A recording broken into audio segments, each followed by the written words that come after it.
little sticky. Uh, but yeah, I like to keep things sweet. And one of the sweet things that we have is the price of silver and gold.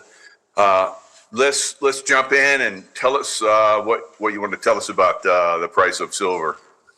Well, we've seen a lot of volatility, right? And that's to be expected, so I want to put it into perspective for everybody though, right? Because you look at the end of January, silver was up to $118 an ounce and it came all the way down to 65 in just a few days. People thought, what is going on, right? So that was the beginning of February. It's now a month and a week later, and silver's gone from 65 to 83 in 5 weeks, right? So that's incredible growth. We're up almost $20 in literally 5 weeks. Like in the month of February, I think silver was up 39%, right? So when you look at where we are today, $83 on March 6th, the end of the year, January 1st, it was 71. Even after that volatility, we're still up a lot for the year, right? So unless you're a day trader, don't be so concerned about this volatility. Always look at the fundamentals that drive growth, right? Look at the things, the geopolitical actions, the political policies, the political infighting, the supply and demand, the interest rate policy, everything, those fundamental forces that cause a chart to look like a chart. That's what I look at, right? So one of the big fundamental forces that we're seeing this week is what's happening in Iran. This is big. Like, this is absolutely going to be massive. Why? Because it's going to be very inflationary. So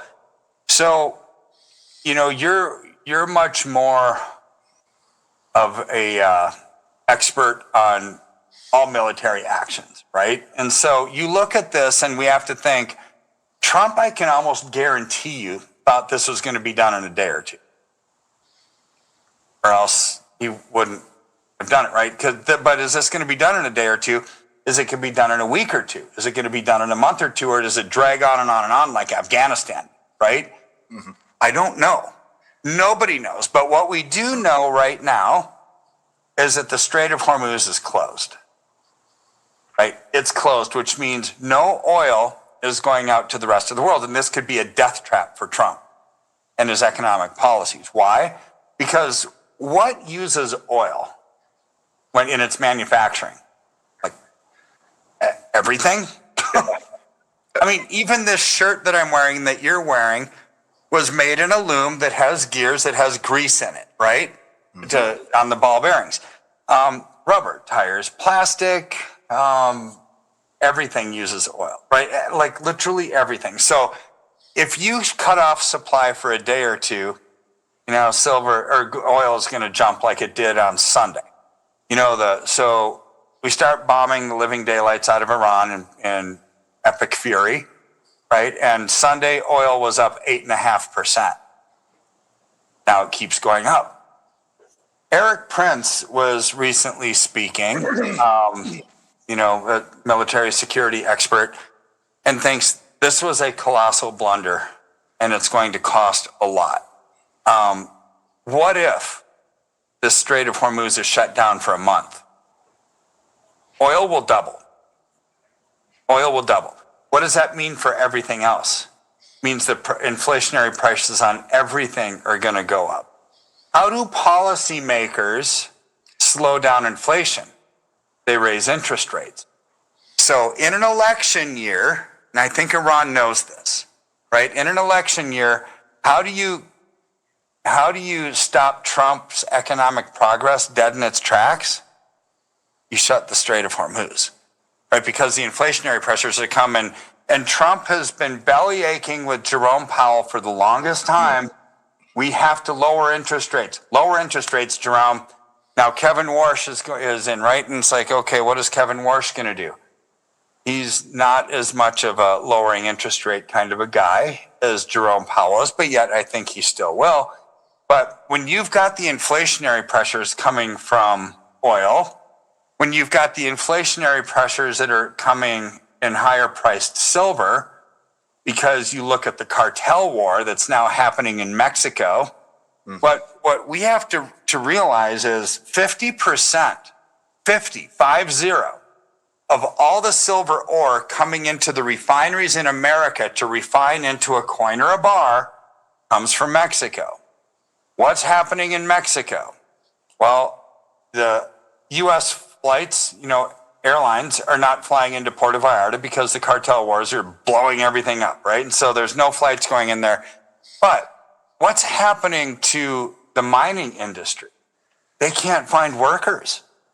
Nobody wants to work in an environment where, you've got tariffs, on stuff coming across the border from Mexico to America. Even after the Supreme Court decision, it's still I think Trump slapped a 15% tariff across the board in countries all over the world, right? So A, that's going to cause the price of silver to go up. But B, the supply chain disruptions that are happening because of this cartel war are extreme. And that is, imagine you've got to provide for your family.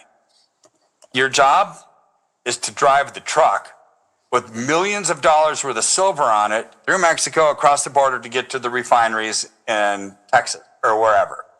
Well, the cartel is kidnapping these drivers. Just on Saturday alone, 10 of them killed them, put them into a shallow grave, stole the silver trucks. It's like, of course. I mean, it's millions of dollars. Whenever you get something that's going to go high priced, like silver is, you're going to start to get organized crime that gets involved, right? And so this is what's happening in Mexico. So this is going to disrupt the supply chain of silver coming into America.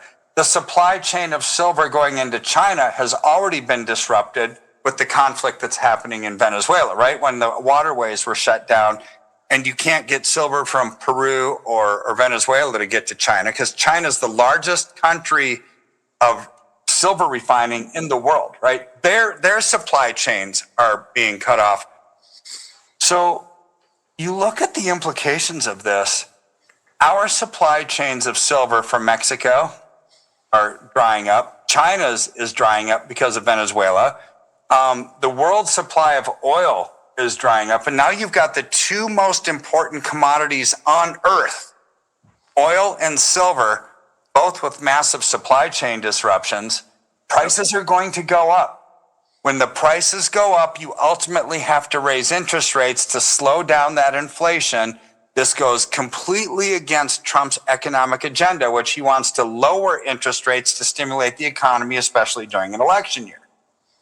Well, I still think they're going to do that. We'll probably have one or two rate reductions, but then that's probably it.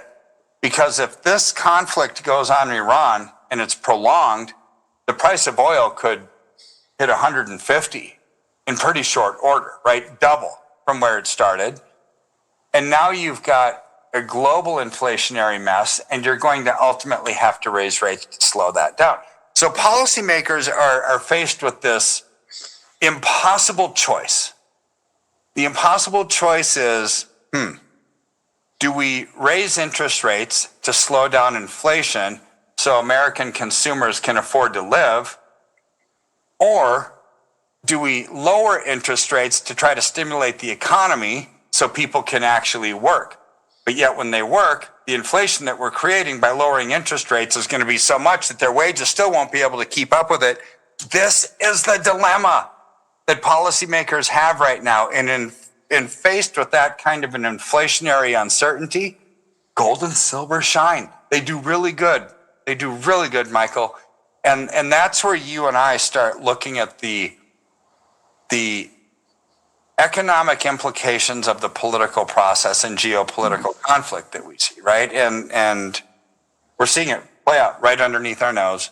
And that's kind of how I see the world right now, is silver is going up not just because of supply and demand. Silver is going up because of these fundamental forces that we're not going to be able to change anytime real soon. And it's responding to them. Yep. So you have China has a 14-day supply of silver left.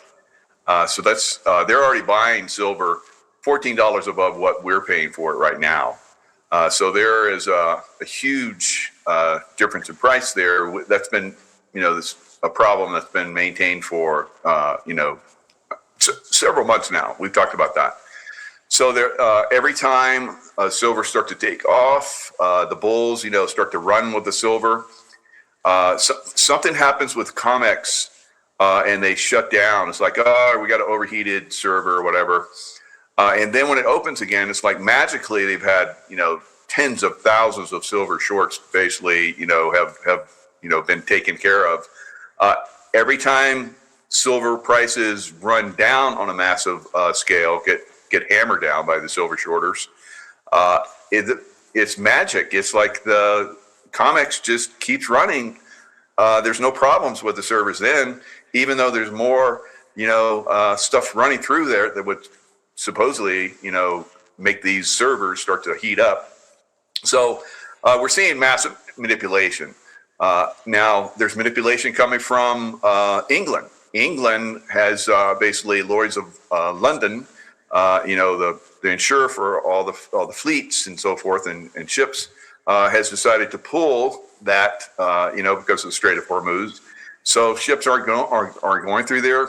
President Trump is working a deal where we will fund the insurance and we will, supply the protection for the ships going through. So we'll see, how that works over the next several days. We're now hearing that Iran, the Iranian leadership that's left, is wanting to surrender. So Trump is saying only an unconditional surrender will do. So we could be seeing, the last days of this, but that remains to be seen. It could drag on. These things sometimes drag on. But the rate of the decimation of the Iranian forces leads me to believe that it's not going to be too much longer. Also, they're talking about having Kurd forces come from northern Iraq into Iran. If they're covered, which they will be, by American superiority in air, they will basically run through Iran very quickly. So it is looking not so good for Iran going forward. So then when that oil starts to flow, today oil prices are up like $12, $13. It's incredible. They're over $90 a barrel. They were 65 just a week or so ago. So now we're going to see this run up, and it's a manipulation. It's manipulation by Britain, the UK. They love to manipulate the oil prices. So we'll see how long that lasts. I mean, we will. And so nobody knows for sure, right? Nobody knows if this is going to be done quickly. I pray that you're right, because lives are at stake, right? We don't want this to go on a long time. But in the face of uncertainty, what causes gold and silver to go up? Number one, it's inflationary pressures. Number two, it's that uncertainty of people. It's a flight for quality, right? So when people don't trust the foundations around them, they go to something that's real, something that's tangible, something that's accountable, something that means something. That's what gold and silver do. Thirdly, people go into gold and silver when they lose confidence in the system around them, right? So you lose confidence in the banks. You're afraid that your bank is going to fail, like what Silicon Valley did, or what could have happened if the banks didn't drive the price down on this, unwinding their short positions, right? So like on January 30th, this would have caused one of these big banks at least to just go belly up. They had too many shorts out there that were on the wrong side of the transaction, right? So, or when people lose confidence in the government. When people lose trust in the government, gold and silver soar. It's just how it works. They don't trust the things. They don't trust paper. They don't trust manipulation that's happening. So I was looking at this research 2 days ago from Pew Research, not like Stinky Pew, but like PEW, right? The research company. In 1968, guess how many people actually trusted the government? 77%. Wow.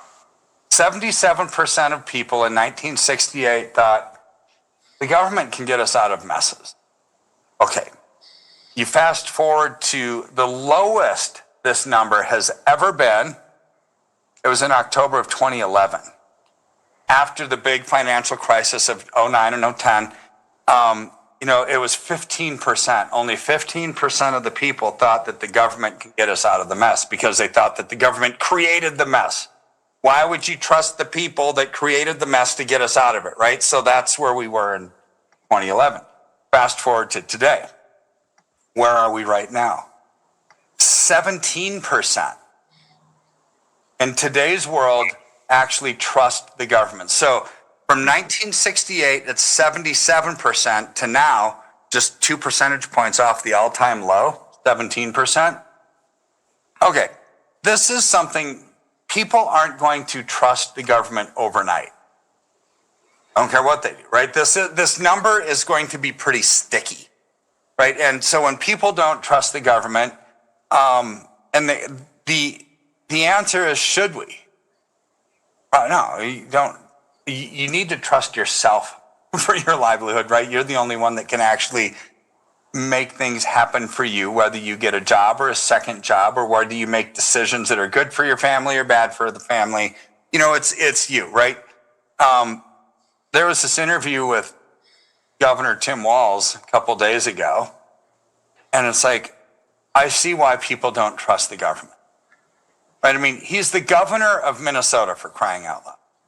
And this other politician was asking him questions. It's like, so how many people are in your state? Well, 5.7 million. How many of them are kids? I don't know. Well, Nancy Waste was good. Nancy. How many? So how much expenditures are you spending on kids with autism and things like that? I don't know. It's like, you're the governor of the state, right? Yes. And you don't know the numbers. Well, define what a kid is. It's like, okay, now you're sounding like Bill Clinton, right? It's like he didn't know. So as a business owner, right, and as the governor of a state, you are like the business owner. You should know you're the manager of the state. You should know everything about it, how much money is being spent, how much money is coming in, what your demographics are, all this stuff. Like, as the owner of a company, I know where the leads are coming from. I know what the average size sale is. I know what our average age is of our clients, right? I know how much it costs to get things done. I know the cost of our insurance. I know how many employees we need to cover the amount of leads that come in, right? I know everything about our company. Yeah. If you're the governor of a state, you should know everything about running your state. And his interview with Nancy, he knew nothing. It's like, oh my, it's no wonder people don't trust the government. I mean, it's no wonder, right? So then you've got the Supreme Court making decisions that seem to be so off the wall. It's like they're taking the law into their own hands, and it's it's just judicial activism at the court, right? And it's like, what is going on here? And it's not just now. This kind of stuff has gone on for decades. For decades, right? No wonder people have lost confidence in the systems around them. So as we move forward, I don't see any of this changing. Therefore, we adapt to the situation around us. You allocate into silver, you allocate ultimately into gold. When silver makes its run, we're going to lock in those profits. We're going to go into gold. Interesting story. Bank of America, their head metals researcher, 5 days ago, came out with their prediction for silver for this year. And what was the range? $135 to $309 an ounce by the end of 2026. Okay, we're 9 months away from that. Where did his numbers come from? It's like, okay, that's a great range. It's like you're thinking like us, yet you're Bank of America. That's weird to me. But where do they get the numbers from? 135 is simply, he said in his own words, the ratio of silver to gold at 32 to 1. Today we're at 59 to 1. And where does the 309 come from? A ratio of 14 to 1, like we had during the Hunt brothers. I just like, oh my word. He's talking about the ratio. This is what we've been prepping people for a couple of years now, and this is Bank of America. But here's what's interesting and why his math is really wrong, right? I want to expose the flaw in his math because the ratio numbers are right. When he says at 32 to 1, when gold is $5,000 an ounce, silver will be 135. At 14 to 1, silver will be 309 when gold is at $5,000 an ounce. It's like, wait a second, what did he just do? He's using gold as a static number that's not going to grow in his math. Gold is going to grow. Gold isn't even 5,000. I mean, seriously, it's like gold is going to go up. It's probably going to hit 6,000 in pretty short order and then 7,000 and 8,000. So Right. when you start to apply the ratio to the higher gold numbers, silver goes through the roof, Michael. Yeah. So this is where I was excited that Bank of America is talking about the ratio trade that we've been talking about, yet they used an incorrect number for gold. They don't think gold is going to grow, which is weird to me because they think silver is going to hit the ratio all the way down to possibly 14 to 1. I don't even go that far. That's like, okay, I think we're going to hit 20 or 30 to 1, right? But this is where I'm excited that when now mainstream media and these big international money center banks that are paper banks, not bullion banks, paper banks, are saying the same story that we are, that means the retail public is about to get in. Right. When that happens, it's fear of missing out. And you see the supply diminish to almost nothing. You see demand go through the roof. This is what makes me excited about these kind of stories. Yeah. So I'm showing the chart of silver today. Now we're looking at the 10-minute right here. I just showed the hourly and then the daily. The daily is looking very healthy. This is showing a bull flag right here, which means higher prices probably in the future. So that is, what we're going to see with silver. It's going to basically, start to move much higher as time goes on. And, you're going to have, like we talked about, a multi-generational opportunity of having wealth creation in a very short period of time. And a lot of stuff is going to get knocked down. It's already getting knocked down. Housing prices is going to get knocked down, as we're seeing today. The stock market's getting knocked down. Crypto's getting knocked down.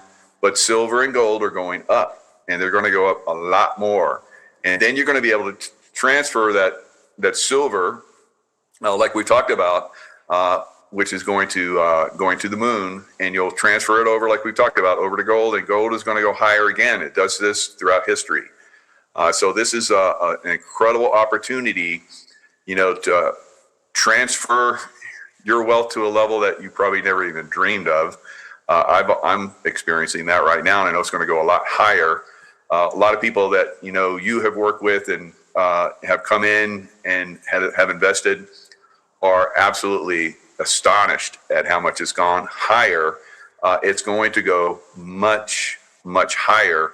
We're in the beginning stages of this bull market. So you could potentially take massive profits from your silver gold investment, half maybe, and buy property that you wouldn't have touched before and buy it on a level that you had never dreamed of on that level. And you'll still have half, and it'll keep going up, and you'll have the same amount probably at some point. And then you'll just keep doing that. You'll just keep buying the underperforming and knock down stuff like I just mentioned. And that's going to go higher. There's going to be a period of time where that's going to turn around and start going higher. What are your thoughts? Well, I agree. To me, I don't care if we're in gold or silver. I don't care. What tells me which one we should go into? The ratio. It's pure logic. When you start looking at it like that, it strips the emotion out of your decision, which is what every investor should do. Don't make emotional decisions. Allocate into strength, which all that we're doing when the ratio is above its average is you are allocating into the outperforming asset. That's all that you're doing. And that's basically what you said, right? It's like, we don't care what it is. At some point, it's going to be gold that ultimately outperforms. And so when is the trigger that we look at? To me, it's not just the ratio, it's momentum as well. Like we were really close on January 30th of pulling the trigger on the first part of the ratio trade because it was 45 to 1. right? But I wouldn't have done it because at that time, silver was moving 5 to 7% a day, literally a day. So it's like, okay, part of me wants to just get a little more juice out of it. But at some point, just like if you're running a race, let's say you're running a sprint. So at the end, you just get tired and you slow down. Doesn't mean that you're not still going forward. You're just slowing down. At some point, that happens to every market too. It just gets overbought. It starts to slow down. And at that point, gold will be outperforming silver. So that's why we do what we do. We want to take advantage of the one that's outperforming. In time, I'll tell you to liquidate your silver, lock in those profits, go into gold. We're just not there yet. But that'll happen. And my guess is soon it's going to happen. So we're looking at silver at about 85 today. And I put up each one of them, the FTSE, the S&P, Dow Jones, US dollar. They're almost down around zero. And we're looking at well over 100, almost 150%, over the last year. And of course, that's going to skyrocket. It was quite above that before it got knocked down by the baddies, as I call them. But the bull is running. The bull is going to come back, and the bull is going to chase out all these manipulators. And once that's done, then the sky's the limit. Yeah, the sky's the limit. Absolutely. So kempguys.com, and you're going to see the the contact information, like I was just showing you guys. You can phone or you can fill out a form and send it in. How busy are you guys these days? Oh, we're busy. It's like it's not as busy as it was in the run up to January 30th, which was out of control, right? But I mean, that's the busiest I've seen it since 2002 by 2.5 times greater, right? I mean, it was not even close comparison to anything. We're just maybe, I don't know, guesstimating 10 to 20% less call volume than that, which was insane because we were sometimes getting like 800 plus phone calls a day, right? So this is still probably second or third busiest that I've seen it since 2002. I mean, This is a busy time. And the key to me is the makeup of these transactions. 99% of them are purchases. 1% are liquidations. The people that are liquidating aren't because, we want to lock in our profits and we think this market's done. It's the same people that need to liquidate all the time anyways because of life happens. Yeah. They need a new roof. They need a new transmission. They just need to help make ends meet, right? That kind of liquidation to me is normal. That's normal. That happens. It's part of life. Nobody right now is selling because they think that the market's over. In fact, it's the opposite. People are buying in on any dip they can because they know that it's going up. Wow. Fantastic. So, that's a very low percentage. And, we're coming up on IRA season. So that's another thing we want to get everybody. If you haven't invested IRAs, you can invest in your IRA into gold and silver. So if you've been listening for a while and you have to make that IRA move, definitely contact them to start your gold and silver, commitment. And you'll see, like I was just talking to someone that, they just found out that someone in their family had contacted you a couple of years ago. Unfortunately, they're in kind of like what you're talking about, dire straits. And they just found out they had invested with you 2 years ago, and they're very happy now. So these things happen, it's going to be a multi-generational thing like we're talking about, where you're going to be able